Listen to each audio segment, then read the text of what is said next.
आज हम लोग अपनी सीधी बात नो बकवास की पहले क्वेश्चन का आंसर बताने के लिए, डिटेल डिस्कशन करने के लिए आज हम लोग आपके सामने प्रेजेंट हैं।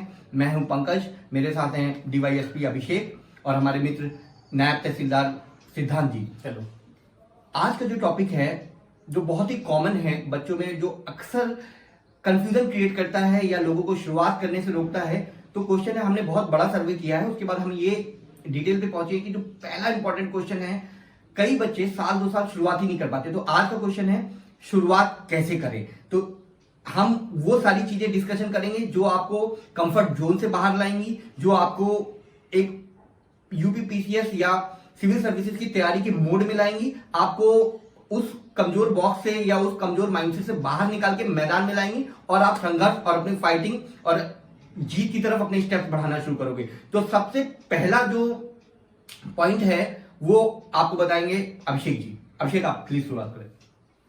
देखिए पंकज भैया, जहां तक अगर बात की जाए कि तैयारी की शुरुआत कैसे की जाए, तो मेरा ये मानना है कि तैयारी की हम लोग शुरुआत कैसे करें, उससे पहले ये है कि हमें तैयारी करनी क्यों है।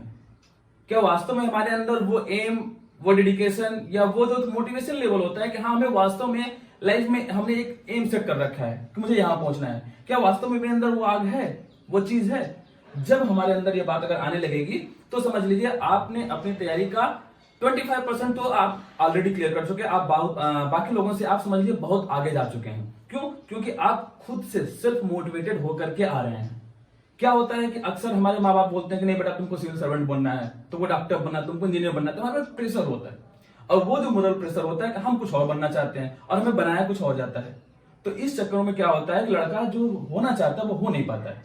तो सबसे पहले पॉइंट अगर मेरे मन में जो कोई आता है, जैसे जब मैं खुद तैयारी में आया था, तो मेरा ये अपना खुद का डिसीजन था। मेरी फैमिली तो मुझको चाहती थी कि मैं कोई भी गवर्नमेंट जॉब पा जाऊं या कहीं भी मैं सेटल हो जाऊं। उनको इस बात से मतलब नहीं था कि मैं सिविल सर्वेंट ही बनता हूं, क्या बनता हूं। हाँ, सिविल सर्वेंट बनने पर उनको खुशी मिलती, नो डाउट, लेकिन उनको मेरे ऊपर भरोसा नहीं था। बट मुझे अपने पर भरोसा था। मुझे लगता था कि मुझे कुछ अचीव करना है, मुझे लाइफ में कुछ करना है। तो एक वो जो मोटिवेशन का लेवल होता है वो मैं खुद का अंदर करता। मुझे किसी ने नहीं बोला कि तुम जाओ कोचिंग करो। इवन जब मैं केवीएस में टीजीटी साइंस में सिलेक्ट हुआ, आप जानते ही हैं, तो सिलेक्ट होने के बाद भी तैयारी मैंने नहीं छोड़ी। इवन मैंने जॉब को भी मैंने क्विट कर दिया। तो ये इतना बड़ा डिसीजन लेना वो भी एक चीज थी। क्यों? क्योंकि मेरे अंदर ये था कि मुझे बनना है। तो अगर आपके अंदर भी अगर ये बातें अगर आती हैं कि नहीं मुझे बनना है, मुझे सिविल सर्वेंट बनना है, तो आज नहीं, साल, 2 साल, 3 साल, 4 साल भले लग जाएगा, लेकिन आप एक पीसीएस ऑफिसर या एक आईएएस ऑफिसर आप बन के रहेंगे। ये मेरा वादा है आपसे। लेकिन अगर आप किसी के दबाव में आए हैं तो फिर आप मान के चलिए आपके सिलेक्शन के चांसेस हार्डली 5 to 10% है। 90% चांसेस हैं कि बोझा बिस्तर उठा के आप घर चले जाएंगे। तो सबसे पहली बात यह होती है कि आप अपने अंदर की जो आपके अंदर की आग है, जो आपका मोटिवेशन है, उसको आप जगाइए। दूसरे नंबर पर बातें आती हैं कि अगर हमारे अंदर मान लीजिए ये आग है, ये हम चाहते हैं कि हाँ हम बने, हम पीसेस बनना है हमको, उसके बाद ये होता है कि हम क्या करें।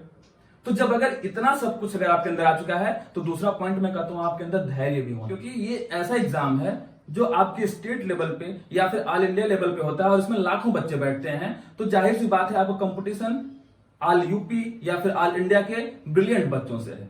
तो उनके कंपटीशन में उनके लेवल तक आने में हो सकता है कि आपको थोड़ा समय लग सकता है। तो आपके अंदर ये धैर्य होना चाहिए कि हाँ, हम साल, 2 साल, 3 साल, 4 साल जो भी होता है अपनी तैयारी को बेहतर इंप्रूव करते रहेंगे हमेशा। और जिस दिन हम उस लेवल पर पहुंच गए उस दिन हमारा सिलेक्शन पक्का हो जाएगा। इसके लिए आपके अंदर अगर कोई परेशानियां, कोई समस्याएं आती हैं तो आपको उनको टैकल करते हुए, हैंडल करते हुए अपना धैर्य नहीं खोना है।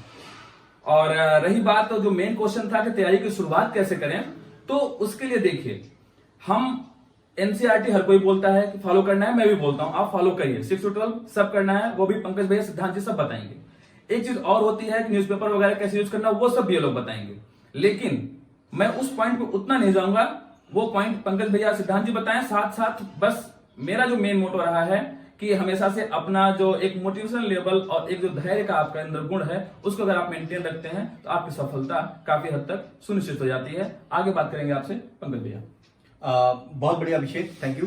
और जिस दौरान अभिषेक बोल रहे थे उसी मेरे दिमाग में जो अगला पॉइंट है वो है कि शुरुआत कैसे करने में क्या करना है सबसे पहले चीजों को। तो मेरे दिमाग में एक कोड आ गया है FIR। तो इसी फॉर्मेट में मैं अभिषेक डीएसपी, इसलिए ये कोड मेरे दिमाग में आया है। तो FIR से मैं पहली चीज है, F का मतलब है सबसे पहले जो भी नियरेस्ट फॉर्म दिख रहा है आपको, चाहे वो यूपीएससी का है, बिहार पीसीएस का है, उत्तराखंड पीसीएस का, राजस्थान पीसीएस का, उत्तर प्रदेश पीसीएस का है। उस फॉर्म को भर दें। हम बात कर रहे हैं 2020 में है, तो अभी यूपी पीसीएस का फॉर्म आ गया। आप लोग चाहें तो इमीडिएट भर लें, कोई तैयारी नहीं है, अटेम्प्ट का चक्कर नहीं होता है यूपी पीसीएस में, क्योंकि आप 40 साल की उम्र तक दे सकते हैं, इसलिए उतनी बाउंडेशन नहीं है। आप सबसे पहले फॉर्म भर दें। उससे क्या होगा कि आपकी जो लड़ाई है, आपका जो टारगेट है, आपका जो मिशन है, वो टाइम बाउंड और एक टारगेटेड अप्रोच में शुरुआत हो जाएगी। आप फॉर्म भरेंगे ना तो आपको तैयारी शुरू करनी पड़ेगी। नहीं भरेंगे, मुझे पता है आपने सोचा 2020 का भरे ही नहीं तो 21 में देंगे, 21 में देंगे, 21 का प्रीलिम्स होगा 1-1.5 साल बाद। तो आपने जीवन के क्रिटिकल इंपॉर्टेंट यूथ एज के आपने 6 महीने 8 महीने, हो सकता है 1 साल भी बर्बाद करते हैं। बहुत सारे लोग केवल फॉर्म को, इसे कहते हैं प्रोकास्टिनेशन। आपने टाला मतलब आपने मिशन को 1 साल डिले कर दिया। तो फॉर्म भरे, टारगेटेड अप्रोच बनाए, गेम शुरू करें, संघर्ष शुरू करें, मिशन में आए। दूसरा इंपॉर्टेंट है आई से। जब आप मिशन फॉर्म भर दिया आपने एक बार, दूसरा मिशन है आइसोलेशन। आपको अपनी जो नॉर्मल रूटीन है, देखिए बड़ा गेम खेल रहे हैं, बड़ा टारगेट कर रहे हैं, तो एक्स्ट्रा ऑर्डिनरी एफर्ट करने पड़ेंगे। अगर एक्स्ट्रा ऑर्डिनरी एफर्ट नहीं करेंगे तो एक्स्ट्रा ऑर्डिनरी चीजें नहीं मिलेंगी। आसान लाइफ जिएंगे, आसान आउटपुट निकलेगा। छोटी मोटी जॉब कर सकते हैं, या जो भी नॉर्मल करियर होता है, दुकान भी खोल सकते हैं, जो भी जीवन में करना है। मगर अगर बड़ा गेम खेलना, बड़ी फाइट अचीव करनी है, बड़ी विन जीतनी है, तो आपको बड़े इनपुट भी देने पड़ेंगे। तो दूसरा इंपॉर्टेंट चीज है आइसोलेशन। मैंने FIR बताया, F से फॉर्म भरना, I से आइसोलेशन। आइसोलेशन में आप इस बात का ध्यान रखें कि ये जो सोशल मीडिया है, इसका एक लिमिटेड यूज करें। मैं कह रहा हूं सोशल मीडिया कई जगह पढ़ाई में काम की चीजें हैं, but in a very limited sense. अगर आपने केवल दिन भर फेसबुक, व्हाट्सएप, ट्विटर, इंस्टाग्राम, इन सब बकवास में लगे हुए हैं, तो आप मान लीजिए कि आप नहीं कर सकते, क्योंकि आइसोलेट करना पड़ेगा। आप किसी भी टॉपर से पूछेंगे तो उसने यही बताया होगा, या तो उसने सोशल मीडिया का यूज केवल पढ़ाई के लिए, इंटरनेट का यूज केवल पढ़ाई के लिए किया, या उसने नहीं किया है। मैं अपनी बात बता दूं कि मैं जॉब भी कर रहा था, मेरी फैमिली भी थी, मेरे पास टाइम की बहुत कमी होती थी। मैंने आइसोलेट किया। जब मैंने 30 साल की उम्र में तैयारी शुरू करी, तो मेरा सबसे पहला जो गेम था वो था आइसोलेट करना। मैंने अपनी सोशल लाइफ, फैमिली लाइफ को रिस्ट्रिक्ट किया। शादियां, बारात, पार्टियां, फेसबुक, सब कम किया। आप मेरा फेसबुक प्रोफाइल चेक करेंगे तो मुझे याद है, मैंने साल में 1 आध बार कभी फ्रेंड रिक्वेस्ट एक्सेप्ट करने के लिए लॉगिन किया, नहीं तो वो भी नहीं किया। तो आइसोलेशन। अब आइसोलेशन में खाली ऑनलाइन आइसोलेशन नहीं, आपको सोशल आइसोलेशन भी करना पड़ेगा। आपको अपनी दोस्ती कम करनी पड़ेगी। जो लोग तैयारी में नहीं है, या उनका एम बड़े नहीं है, मिशन बड़े नहीं है, केवल टाइम पास करते हैं और ऐसे आवारागर्दी करते हैं, तो उन चीजों से आइसोलेट करना पड़ेगा। घर में भी आइसोलेट। आप डेली सिलेंडर भरवाने नहीं जाएंगे। आप मम्मी की शादी में, मतलब गांव की जो शादी है, उसमें आप अरेंजमेंट्स में नहीं लगेंगे। आपके पास इतना टाइम नहीं है। आपको दोस्ती यारी, हैप्पी बर्थडे, ये सब नहीं करना है, आपको कम करना है। तो आइसोलेशन इंपॉर्टेंट। अपने घर में, अपने हॉस्टल में, या ग्रेजुएशन कर रहे जो जहां भी है, आइसोलेशन में जाए, रूम आइडेंटिफाई करें, सेपरेट रूम बनाएं। जो लोग तैयारी नहीं, मोटिवेटेड नहीं, उनसे थोड़ा सा आइसोलेट करें और अपनी नई लाइफ शुरू करें। तीसरी इंपॉर्टेंट चीज है रूटीन। जब आपने फॉर्म भर दिया, आइसोलेट कर लिया, मोड में आ गए, पढ़ाई के मोड में, तीसरी इंपॉर्टेंट चीज रूटीन। तो आप मान लीजिए गेम बड़ा है, गेम अनअचीवेबल नहीं है, बट इतना आसान भी नहीं कि हर कोई कर सकता। अगर हर कोई कर सकता होता ना, तो आप यूपी के टॉप 500 ऑल इंडिया यूपीएससी में जो क्वालिफाई करते हैं, ऑल इंडिया आप 1000 में नहीं आ पाएंगे। ऑल इंडिया 1000 समझ लो, हम लोग 1.25 अरब की पॉपुलेशन है। खाली यूपी की बात करें तो हम लोग 25 करोड़ की पॉपुलेशन है। 25 करोड़ में भी हिम्मत वही करता है यूपी पीसीएस की या सिविल सर्विसेज की, जिसके अंदर एक ब्रिलियंस होता है, पढ़ाई का जज्बा होता है, उसे पता है कि मैं मेहनत करूंगा तो कर ले जाऊं। तो नॉर्मल लोग तो करते ही नहीं। तो आपकी फाइट केवल ब्रिलियंट लोगों से, तो आपको एक्स्ट्रा ऑर्डिनरी एफर्ट्स डालने पड़ेंगे। तो दूसरी चीज है रूटीन। तो रूटीन भी एक्स्ट्रा ऑर्डिनरी करना पड़ेगा। आप ये भूल जाइए कि देर तक सो रहे हैं, दिन में 12 घंटे सो रहे हैं, 4 घंटे ऑनलाइन बर्बाद कर रहे हैं, तो उसके बाद आपने पढ़ाई के लिए आपने केवल 2 घंटे निकाले। नहीं, उल्टा करना पड़ेगा। कम से कम मेरा मानना है कि ऑन एन एवरेज, अगर आप नहीं पढ़ रहे हैं, नौकरी नहीं कर रहे हैं, या कहीं और बिजी नहीं है, तो सबसे पहले आप अपना रूटीन आइडेंटिफाई करें। जितना मैक्सिमम पीरियड निकाल सकते हैं, 6 घंटे, 4 घंटे, 8 घंटे, या जितना भी, जो खाली है वो 12 घंटे भी निकाल सकते हैं। जैसे मैं जब तैयारी कर रहा था, मेरे पास एक दिन में 3 से 4 घंटे से ज्यादा का टाइम नहीं होता था, क्योंकि मेरे को अपनी 9 घंटे की मैनेजरियल रोल पे, जिस जॉब में मैं हूं, वो भी प्ले करना पड़ता था, फैमिली को भी टाइम देना पड़ता था। मैं कंबाइन फैमिली में रहता था, तो और भी मेरे चैलेंजेस थे। तो जो 3 घंटे, जो आप अपना टाइम शेड्यूल देख लीजिए, सबका टाइम अलग होगा। उस रूटीन में आप उस रूटीन को रिग्रेसली, रिलीजियसली फॉलो करें। आपको ये ध्यान रखना होगा कि जो रूटीन आप बनाया, उसमें पेपर पढ़ने से लेकर जो स्टैटिक नोट्स हैं, डायनेमिक नोट्स हैं, रिवीजन है, इन सब प्लानिंग के साथ टाइम निकाल के अपना रूटीन सेट करना पड़ेगा। तो जो लोग देर रात तक पढ़ना चाहते हैं वो भी अच्छा, जो सुबह जल्दी उठ के पढ़ना चाहते हैं, आप अपना रूटीन आइडेंटिफाई करिए और ये प्लान करिए कि कैसे अपने रूटीन का बेस्ट यूटिलाइजेशन करना है। एक मिशन होना चाहिए कि क्या प्रीलिम्स को कैसे तैयारी करनी, मेंस की कैसे करनी, न्यूज़पेपर कैसे पढ़ना है।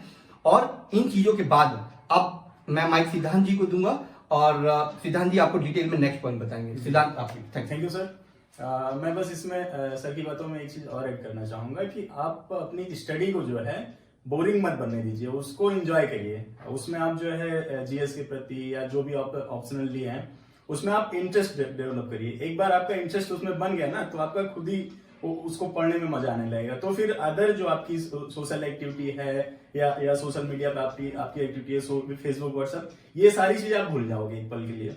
तो फिर वो आपको जहां पे ले जाएगी वो आपकी मंजिल तक ले जाएगी।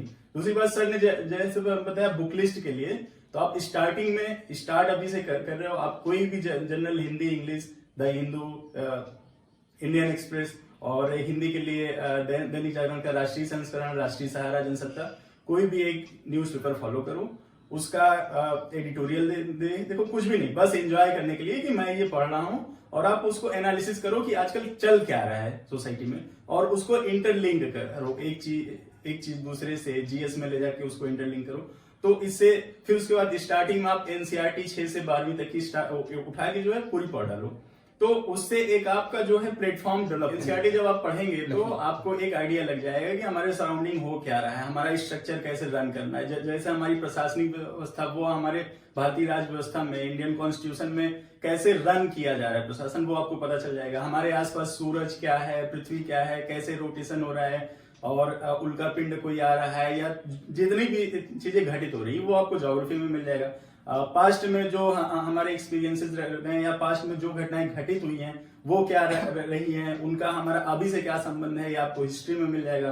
तो ये चीजें जब आप पढ़ेंगे और उसको इंटरलिंक करेंगे तो एक दूसरे से आप लोग जानेंगे। बिल्कुल। तो फिर आपका इंटरेस्ट उसमें आ जाएगा। इसमें आप सिख सर कुछ कहना चाहेंगे आप? हाँ, मैं कहना ये चाह रहा था कि एनसीईआरटी तो अपने आप में एक इंटरेस्टिंग बुक्स होती हैं। अगर आप पढ़ना शुरू करते हैं तो इतनी सिंपल लैंग्वेज होती है, जैसे मैंने जब खुद पढ़ना शुरू किया था, इवन क्लास 6 7 8 जब एनसीईआरटी उठाई तो एक दिन में खत्म हो गई सब। ज्योग्राफी उठाया और इंटरेस्टिंग भी लगता है। इंटरेस्टिंग ये कि हमारे आसपास की चीजें होती हैं और आपको पता भी नहीं चलेगा कि कब आप और लोगों से 2 कदम आगे बढ़ चुके हैं। तो एक तो ये हो गया। दूसरे नंबर पे क्या होता है, आपको अगर अंदर से, फिर मैं कहता हूँ, मोटिवेशन है तो आप न्यूज़पेपर के एडिटोरियल्स भी आप बहुत आसानी से पढ़ेंगे। अगर आपको बोरिंग भी लगता है तो आप एक बार को इस तरह से पढ़िए कि जैसे कि आप कोई चीज समझना चाहते हैं। ठीक है, हमें एग्जाम में आना है नहीं आना है वो सेकेंडरी मैटर है। मेन मैटर ये है कि हम चीजों को समझें, और जब हम चीजों को समझने लगते हैं तो फिर वही चीजें जब एग्जाम में आते हैं तो हमें सॉल्व करना चुटकियों काम हो जाता है। बिल्कुल सही बोला सिद्धांत और अभिषेक ने। जस्ट मैं ऐड करूं, ये पूरी जो जर्नी, जब मैंने तैयारी शुरू करी थी, मैंने आपको बताया मैंने 30 साल में बहुत डिलेड प्रोफेशन स्टार्ट करी थी मेरी।